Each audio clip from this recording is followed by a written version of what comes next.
یہ پستول کسی کو زخمی کرنے یا مارنے کے لیے نہیں ہے، بس اپنی حفاظت کے لیے ہے۔ میں نے بجھے لہجے میں کہا، پستول تو پستول ہی ہوتا ہے۔ بہرحال ایک بات ذہن میں رکھنا، میں یہاں ہونے والے کسی بھی معاملے کے لیے ذمہ دار نہیں ہوں۔ تم مجھے کچھ بھی بتائے بغیر یہاں لائے ہو اور اب الٹے سیدھے کاموں میں پڑ گئے ہو۔ مجھے اس میں خطرے کی بو آ رہی ہے۔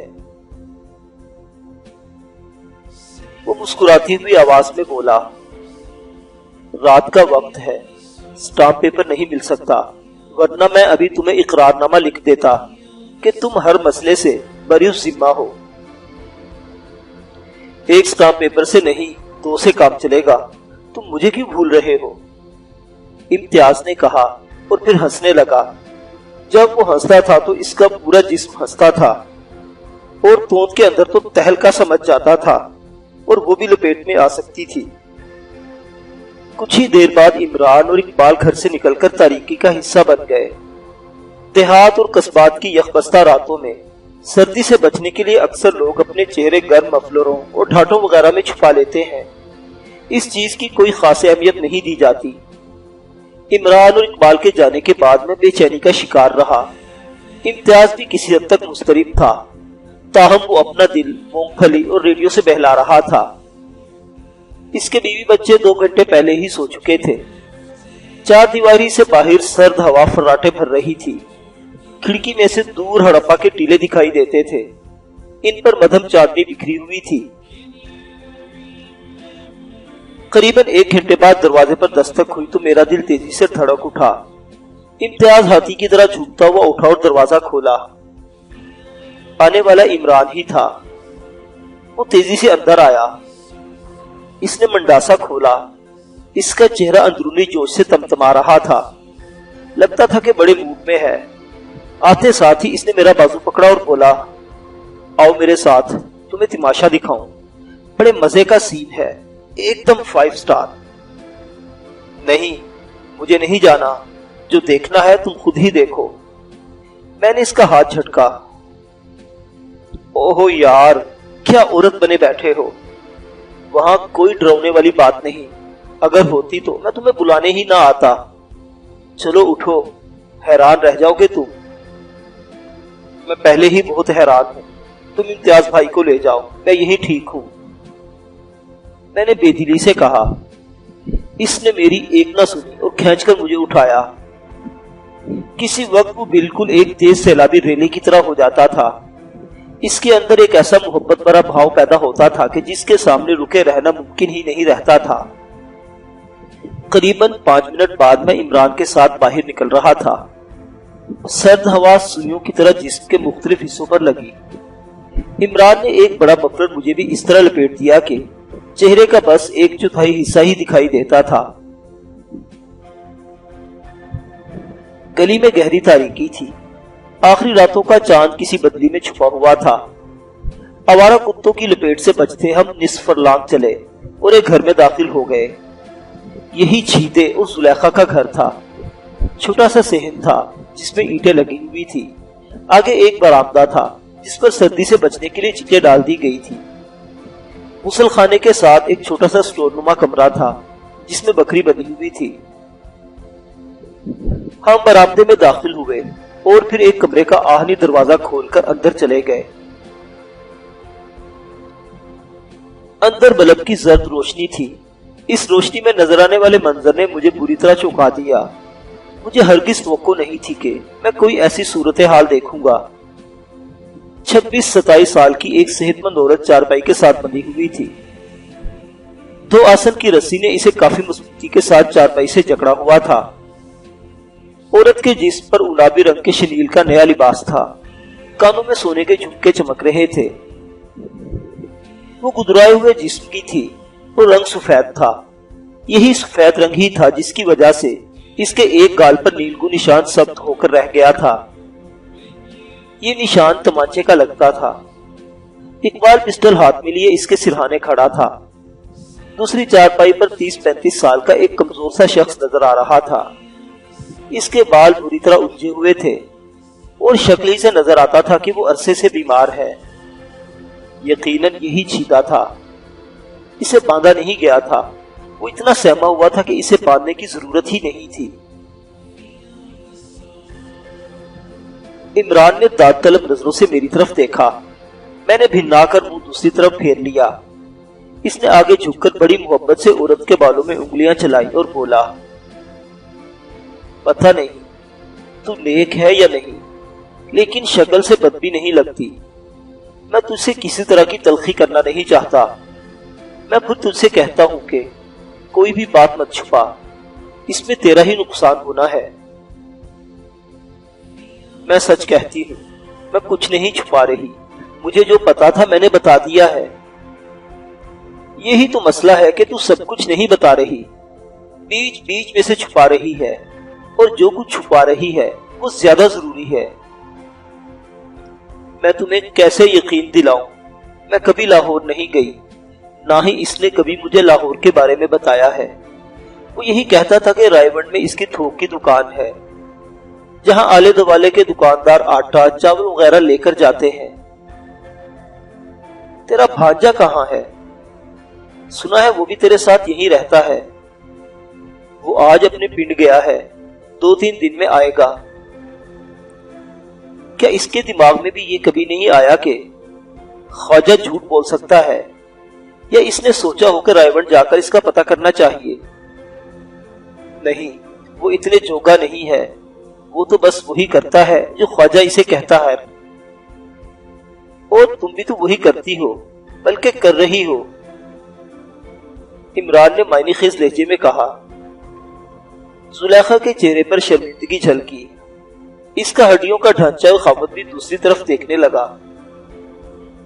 اقبال نے کہا، ابھی تو نے بتایا ہے کہ پچھلے 4 مہینوں میں تو نے سراج سے 40-50 ہزار روپے لیا ہے، تیری الماری میں سے یہ 3,500 نکلا ہے، باقی کہاں ہے؟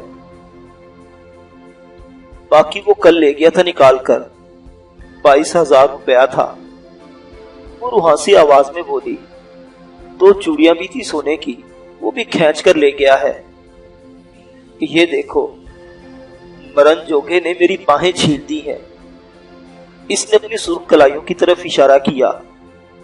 عمران نے غور سے اس کی کلائیاں دیکھی اور اس بات میں سر ہلایا۔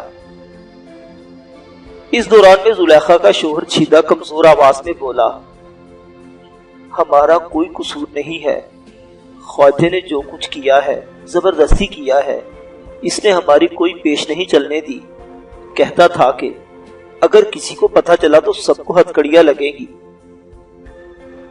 عمران بولا، یہ جو 50,000 روپے تیری بیوی نے اس سے لیا ہے، یہ بھی اس نے زبردستی دیا تھا، اور یہ سونے کے جھمکے، یہ چوڑیاں اور یہ شلیل کا کامدار جوڑا، یہ سب زبردستی تھا، تیری بیوی کی کوئی مرضی نہیں تھی اس میں۔ چھیتا جواب میں کچھ نہیں کہہ سکا، بس بغلے جھانک کر رہ گیا۔ اقبال بولا، تم دونوں اس میں برابر کے شریک ہو، اور جو کچھ ہوگا وہ تم سب کے ساتھ ہوگا۔ عمران نے میرا بازو پکڑا اور مجھے ساتھ والے کمرے کے دروازے کے سامنے لے آیا۔ یہ دوسرے کمرے کا دروازہ تھا۔ اس نے دروازہ کھولا تو میں چکرا کر رہ گیا۔ کمرے میں فرش کی جگہ ایک بڑا کنواں تھا۔ بلب کی میلی سی زرد روشنی اس کنویں کی گہرائی تک پہنچتے پہنچتے بہت مدھم ہو جاتی تھی۔ اگر کوئی شخص بے دھیانی میں کمرے کے اندر 2 قدم بھی رکھتا تو اس کنویں نما گڑھے میں گر جاتا۔ او خدایا، یہ کیا ہے؟ اسی لیے تو کہا تھا جگر کہ سین دیکھو گے تو مزہ آ جائے گا۔ میں نے آگے بڑھ کر نظر دوڑائی۔ اس تقریباً 8 فٹ قطر کے کنویں کے اندر بانس کی ایک طویل سیڑھی لگی ہوئی تھی۔ کنواں 25 فٹ سے زیادہ گہرا تھا۔ ذرا غور سے دیکھنے پر اندازہ ہوا کہ کنویں کے اندر دائیں اور بائیں طرف 2 اور گڑھے بھی نظر آ رہے ہیں، یا یوں کہا جائے کہ یہ کنویں کی دیوار میں 2 چھوٹی سرنگیں سی تھی۔ یہ سب کیا ہے عمران؟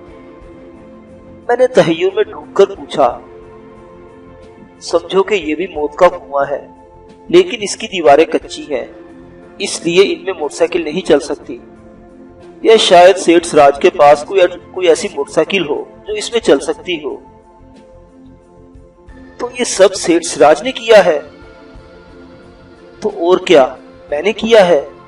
وہ خبیث پچھلے 3-4 مہینے سے صرف زلیخا کے لیے یہاں نہیں آ رہا، یہ کنواں بھی کھود رہا تھا، مگر اندازہ یہی ہوا کہ اس کی لالچ کی موٹر سائیکل ہڑپا کے اس کچے کنویں میں نہیں چل سکی، یعنی اسے یہاں سے کچھ نہیں ملا، اسی لیے تو وہ بھنایا ہوا یہاں سے رخصت ہو گیا ہے اور جاتے جاتے اپنی زلیخا سے نقدی شکتی بھی چھین کر لے گیا ہے۔ پتہ نہیں تم کیا کہہ رہے ہو، میری سمجھ میں کچھ نہیں آ رہا، میں نے کہا۔ تمہیں اطمینان سے سب کچھ بتاتا ہوں، پہلے اس کنویں کی سیر تو کر لو۔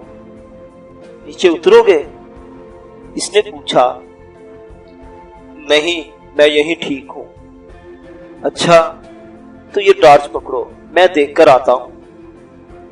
میں نے ٹارچ پکڑ لی اور اس کا رخ کنویں نما گھڑے میں کر دیا۔ وہ سیڑھی اتر کر نیچے چلا گیا۔ تہ میں لمبے دستے والے 2 کھرپے اور کڑاہیاں پڑی ہوئی تھی۔ وہ کنویں کے اندر ہی سے آواز دے کر بولا، یہ دیکھو، یہ لوگ کسی کے بجائے ان لمبے کھرپوں سے کھدائی کرتے رہے ہیں۔ مقصد یہی تھا کہ کسی سے کھدائی کریں گے تو آواز پیدا ہوگی۔ دائیں بائیں نظر آنے والے دونوں خلا افقی رخ پر زیادہ گہرے نہیں تھے، یہ مشکل سے 10-10 فٹ آگے گئے ہوں گے۔ ان کے دیکھنے سے اندازہ ہوتا تھا کہ کارآمد چیزوں کی تلاش میں کھدائی کرتے ہوئے دائیں بائیں بھی کوشش کی گئی ہے۔ کچھ دیر بعد عمران سیڑھی کے سہارے باہر نکل آیا۔ اس کے جوتے نم تھے، یوں لگتا تھا کنویں کی تہ میں تھوڑا بہت کیچڑ بھی تھا۔ یہ تو بڑا عجیب چکر لگ رہا ہے، میں نے سرگوشی کی۔ عجیب اور دلچسپ، عمران بھی دھیمی آواز میں بولا۔ یہ بڑی غلط کار عورت ثابت ہوئی ہے۔ اس کا اشارہ زلیخا کی طرف تھا۔ کیا کرتی رہی ہے؟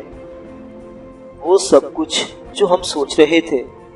یہ یہاں سراج کے ساتھ دادے عیش بھی دیتی رہی اور ساتھ ساتھ یہ کھدائی والا کام بھی ہوتا رہا۔ اس کے شوہر چھیدے کو بھی سب پتا تھا کہ یہاں کیا ہو رہا ہے۔ ان لوگوں نے یہاں اسی کمرے میں کھدائی کیوں کی ہے؟ اس کی کوئی خاص وجہ ہے؟ میں نے دریافت کیا۔ یہ ساری باتیں ابھی تھوڑی دیر میں سامنے آ جائیں گی، تم دیکھتے رہو۔ کیا تم نے زلیخا کے ساتھ مار پیٹ کی ہے؟ میں نے پوچھا۔ بالکل نہیں، بس یہ ذرا ادھم مچا رہی تھی، اس لیے اسے چارپائی سے باندھنا پڑا۔ تھوڑی دیر کے لیے اقبال نے اس کے منہ میں کپڑا بھی ٹھونس دیا تھا۔ بہرحال اب یہ کافی حد تک شانت ہو چکی ہے، لیکن اس کے منہ پر تو نیل پڑے ہوئے ہیں، لگتا ہے کہ انگلیوں کے نشان ہیں اور اس کا ہونٹ بھی ایک طرف سے زخمی ہے۔ یہ مہربانی ہم نے نہیں کی، اس کے یار سراج نے کی ہے۔ کل ان لوگوں کے درمیان جھگڑا ہوا تھا۔ سیٹھ سراج اور اس کا ساتھی شاید اب یہاں نہیں آئیں گے۔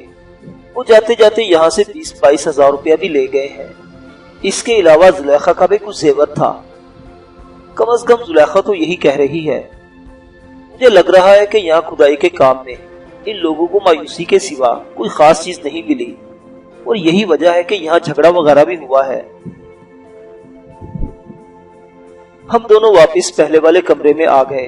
یہاں صورتحال جو کی تو تھی۔ زلیخا ٹسبے بہا رہی تھی۔ عمران نے ایک بار پھر اس سے سوال جواب شروع کیے۔ سراج سے تمہاری پہلی ملاقات کب اور کہاں ہوئی تھی؟ عمران نے پوچھا۔ میں نے تمہیں بتایا ہے نا کہ جس کمرے میں کھدائی ہوئی ہے وہاں سے فرش بیٹھ گیا تھا۔ یہ پچھلی بارشوں کے بعد ہوا تھا۔ ہم نے دوبارہ فرش ڈالنے کے لیے پہلا فرش توڑا، ایک چھوٹا سا گڑھا بن گیا تھا۔ اس گڑھے میں سے ہمیں ایک پرانا بھانڈا ملا۔ یہ مٹی کی گڑوی جیسا تھا اور 3 ٹوٹوں میں تھا۔ ہم نے اسے سیمنٹ سے جوڑا۔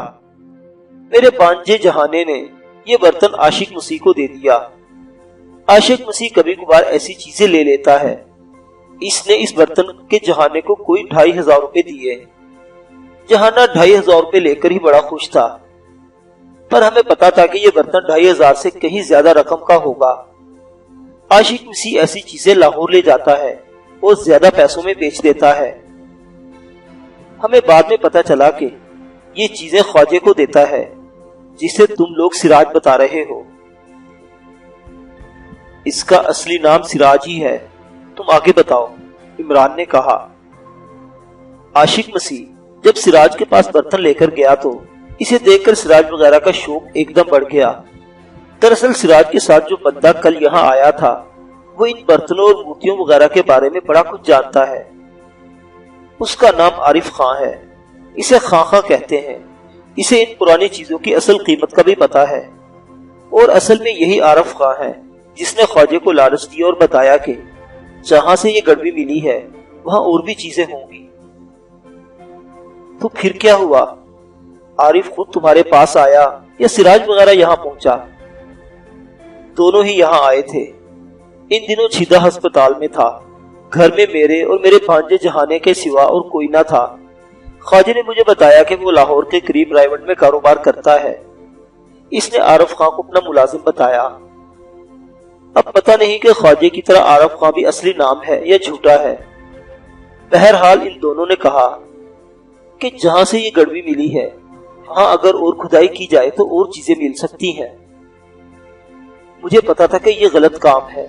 سرکاری بندے ہر وقت یہاں نظر رکھتے ہیں، چوکیدار بھی گھومتے رہتے ہیں۔ میں نے انکار کر دیا۔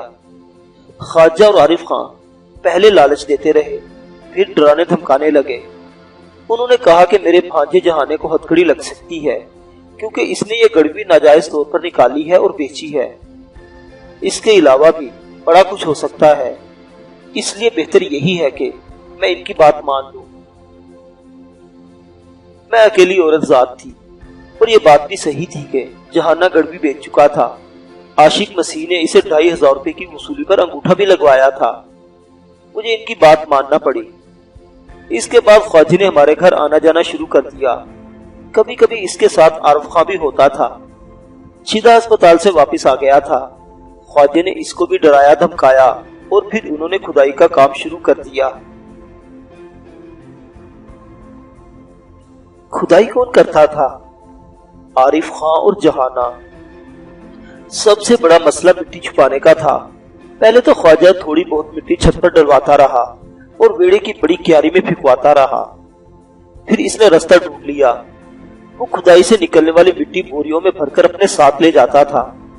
اب پتہ نہیں لاہور لے جاتا تھا یا راستے میں کہیں پھینکتا تھا۔ بہرحال یہاں تو اپنی سفید گاڑی میں بھر کر لے جاتا تھا۔ محلے میں اڑوس یا پڑوس میں کسی کو پتہ نہیں کہ تم کھدائی کر رہے ہو؟ اقبال نے پوچھا۔ خواجہ کھرموں سے کھدائی کرواتا تھا۔ یہ کام جب بھی ہوا رات کو ہوا۔ دن کے وقت ہم اس کمرے کو تالا لگا چھوڑتے تھے۔ عمران ٹارچ کی روشنی زلیخا کے گورے چٹے چہرے پر ڈال کر بولا۔ زلیخا بی بی، یہ بات ماننے والی ہرگز نہیں کہ تم لوگوں نے اتنی کھدائی کر لی اور تمہیں یہاں سے ملا کچھ نہیں۔ میں سچ کہہ رہی ہوں، گڑوی کے بعد یہاں ایک بھی کام کی شے نہیں ملی۔ خواجہ ہم سے کہتا تھا کہ ہم نے جھوٹ بولا ہے، گڑوی بھی یہاں سے نہیں نکلی ہوگی۔ ہم نے کسی کی چرائی ہے یا کہیں اور سے نکالی ہے۔ کہیں ایسا تو نہیں کہ کھدائی کرتے ہوئے یہاں سے کچھ نکلا ہو مگر ان لوگوں نے، میرا مطلب ہے سراج اور عارف وغیرہ نے تم سے چھپایا ہو۔ اللہ کی اللہ ہی جانے، پر میں جھوٹ نہیں بولوں گی۔ جب بھی کھدائی ہوتی تھی جہانہ ساتھ ہوتا تھا۔ اگر کوئی ایسی بات ہوتی تو اسے پتہ چل جاتا۔ بات کرتے ہوئے زلیخا کے ایک گال پر چھوٹا سا گڑا پڑتا تھا اور وہ قدرے خوبصورت نظر آنے لگی تھی۔ وہ عاشق مسیح اب کہاں ہے؟ اقبال نے پوچھا۔ اس پر جھگڑے اور ناجائز اسلحے کا کوئی کیس بنا ہوا ہے۔ آج کل وہ گھر سے غائب ہے۔ 3-4 مہینے سے اسے نہیں دیکھا۔ اگلے 1 گھنٹے میں عمران اور اقبال اس زلیخا نامی عورت سے مسلسل سوال و جواب کرتے رہے۔ اس ساری گفتگو سے جو کچھ معلوم ہوا اور جو کچھ ہم نے اخذ کیا وہ کچھ اس طرح تھا۔ زلیخا ہوشیار عورت تھی۔ وہ جو یہ بات کر رہی تھی کہ اس نے خوفزدہ ہو کر سراج وغیرہ کا ساتھ دیا، غلط تھی۔ ممکن ہے کہ اس پر تھوڑا بہت دباؤ بھی ہو، مگر اس کے ملوث ہونے کی اصل وجہ اس کا لالچ اور اس کی عیش پسندی تھی۔ سیٹھ سراج نے زلیخا کی فطرت کو سمجھتے ہوئے اسے بڑی ہوشیاری سے شیشے میں اتارا ہوا تھا۔ وہ نہ صرف یہاں زلیخا کے ساتھ اپنی راتوں کو گزار رہا تھا